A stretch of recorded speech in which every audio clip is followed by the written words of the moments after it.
তারেক রহমান আমাদের এই ৭২টা অসহায় প্রত্যাগত পরিবারে এই অমীমাংসিত দফা দাবি বাস্তবায়ন করার জন্য জরুরি ভিত্তিতে পদক্ষেপ নেবে এবং সংশ্লিষ্ট মন্ত্রণালয়কে নির্দেশ দিবেন। আমরা এই আশা পোষণ করছি ৭২টা প্রত্যাগত পরিবারের পক্ষ থেকে।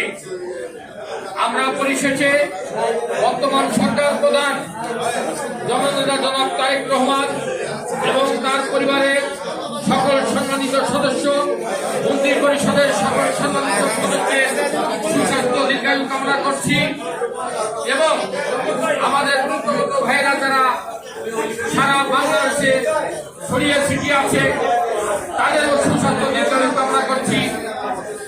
পরিশেষে সকল সাংবাদিক, প্রিন্ট মিডিয়া ভাই বোনদের ধন্যবাদ জানিয়ে আমি আমার আজকের এই বক্তব্য শেষ করছি।